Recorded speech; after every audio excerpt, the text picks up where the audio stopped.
दोस्तों अगर बड़े बड़े और खास जो इंपॉर्टेंट हथियार हैं उनकी अगर हम लोग लिस्ट तैयार करें तो उसमें फाइटर जेट भी एक नाम होगा।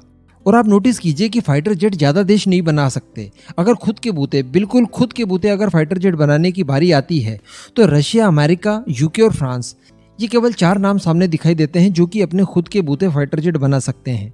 बाकी के कुछ और भी देश हैं, लेकिन फिर भी जो 4 देश हैं यही मेन है और ये चारों चाहते हैं कि ये एकाधिकार उन्हीं के पास रहे और दुनिया भर के देश इन्हीं के हथियार खरीदे। और यकीन मानिए कि इन्हीं देशों के हथियारों ने, यानी इनके फाइटर जेट ने कुछ इस तरह का चक्रव्यूह रच दिया है जिसमें छोटे मोटे देश या फिर नए नए जो इस फील्ड में कदम रख रहे हैं उनके लिए कोई भी स्कोप इन्होंने नहीं छोड़ा है। मैं आपको बता दूं कि इनके फाइटर जेट इतने ज्यादा पॉपुलर हो चुके हैं। एक तो ज्यादातर फाइटर जेट बेटर प्रूवन है और दूसरी बात, इनकी टेक्नोलॉजी पहले से काफी नामचीन है, काफी पॉपुलर रही है। इन्होंने कई बड़े बड़े कारनामे करके दिखाए हैं ऑलरेडी।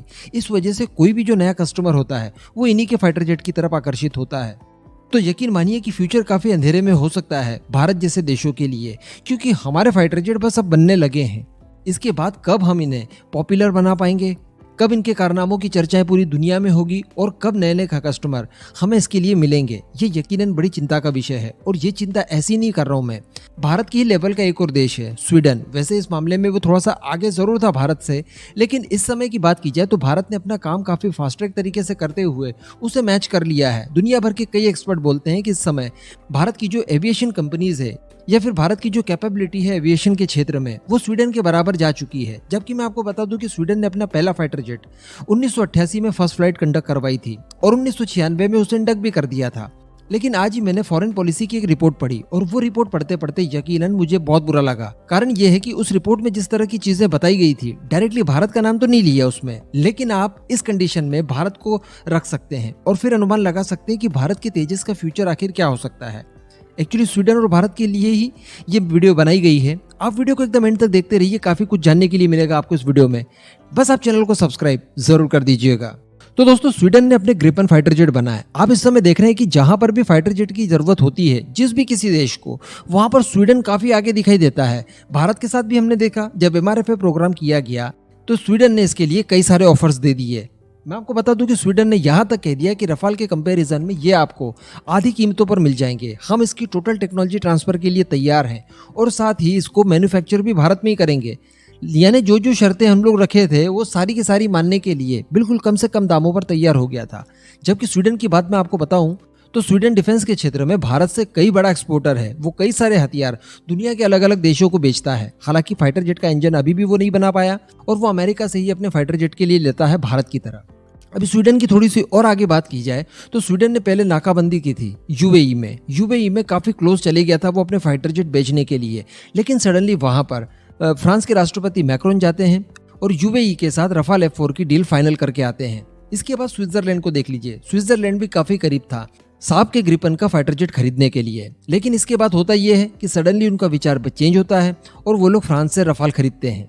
इसके अलावा मैं आपको कई बार बता चुका हूं कि रफाल को एकदम से कई सारे ऑर्डर्स मिले, क्योंकि ये इतना ज्यादा पॉपुलर हो गया भारत के खरीदने के बाद, जिस वजह से यूरोप के खासे देश इसमें इंटरेस्ट दिखाते हुए इन्हें खरीदना चाह रहे हैं और कईयों ने ऑर्डर भी प्लेस कर दिए हैं। अब यूरोप के ही कई सारे देश स्वीडन की लिस्ट में थे, यानी स्वीडन चाहता था कि सबसे पहले शुरुआत यूरोप से ही की जाए। जो उसके ग्रिपन फाइटर जेट हैं वो वैसे भी यूरोप के मौसम को देखकर ही बनाए गए हैं, तो यूरोपियन देश उसे खरीद लें, इस तरह की एक्सपेक्टेशन स्वीडन को पहले से थी।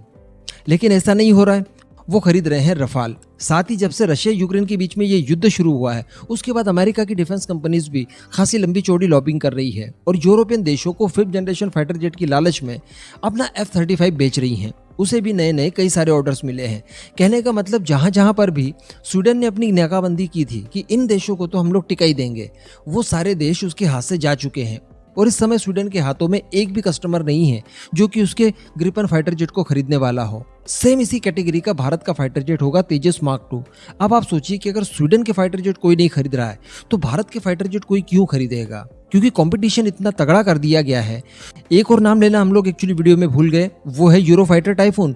ये यूरोपियन कंसोर्टियम द्वारा ही बनाया गया है, तो यूरोप के देश इसे भी खरीदना पसंद करते हैं और इसका नाम भी इतना ज्यादा पॉपुलर है दुनिया के अंदर कि कई सारे देश इसमें इंटरेस्ट रखते हैं, इसे खरीदते हैं। रिसेंटली कतर का भी हमने सुना, कतर ने भी यूरोफाइटर टाइफून खरीदे हैं। तो कहने का मतलब इनमें एक चक्र चक्रव्यूह रच दिया है। उसके अलावा ये लोग कोई दूसरा फाइटर जेट खरीदने के लिए तैयार ही नहीं होते। हालांकि यहाँ पर भारत ने अच्छी टेक्टिक चली है कि छोटे मोटे जो देश हैं उनसे शुरुआत की जाए। जैसे कि हम लोग जानते हैं मलेशिया भारत के फाइटर जेट खरीद रहा है। थोड़ा सा वो भी फंसा हुआ था, हम भी फंसे हुए थे। उसने हमारी मदद की, हमने उसकी मदद की और फाइनली उसे तेजस हम लोग देने जा रहे हैं। तो ये अच्छी शुरुआत मानी जाएगी। इसके बाद अफ्रीका के छोटे मोटे देश हैं या फिर दक्षिण अमेरिका की बात की जाए, वहाँ पर कई सारे छोटे मोटे देश हैं। तो इस तरह से छोटे मोटे देशों की हम लोग रिक्वायरमेंट पूरी करते करते एक समय ऐसा आ सकता है कि भारत के तेजस का नाम हम लोग विश्व स्तर पर स्टैब्लिश कर पाएंगे। लेकिन इसके लिए भी मैं आपको बता दूं कि बहुत मेहनत करनी होगी। अगर सांप का ग्रिपन नहीं बिक पा रहा है तो फिर तेजस भी सेम कैटेगरी का होने के बाद कैसे बिकेगा भाई? ये बड़ा ही दुखदाई सवाल है, लेकिन है सत्य। और मेहनत के साथ साथ हमें थोड़ी सी स्मार्टनेस भी इस्तेमाल करनी होगी। हमारी पीआर टीमों को लगाना होगा और इसकी कुछ इस तरह से पब्लिसिटी करनी होगी कि दुनिया के हर कोने में इसी का नाम सुनाई दे। इन्फॉर्मेशन वॉरफेयर के मामले में वैसे ही हम लोग बहुत पिछड़े हुए हैं, लेकिन ये सही समय है जहां पर हम लोग हमारी इन्फॉर्मेशन टेक्नोलॉजी को और कई गुना बढ़ा दें। हम हमारे हथियारों का इतना प्रचार करें, उन्हें इतना पॉपुलर बनाने की कोशिश करें कि कोई भी अगर इनकी कैटेगरी का कोई हथियार खरीदना चाहता है तो सबसे पहले उनके मन में इसी का नाम आए। जिसका नाम आपके मुंह पर आ गया, आप उसके प्रति हमेशा अच्छा सोचते हैं। तो सबसे बड़ी बात यहाँ पर रहेगी प्रचार प्रसार की, वो अच्छे से करना होगा, कैंपेनिंग जोरदार करनी होगी। इसके अलावा आपके पास अन्य कोई भी ऑप्शन नहीं है। बाकी इस पूरे मुद्दे पर दोस्तों आपका क्या मानना है? क्या ग्रिपन की तरह तेजस भी नहीं बिकेगा या फिर हम लोग ग्रिपन के रिकॉर्ड तोड़ेंगे? नीचे कमेंट करके जरूर बताइएगा।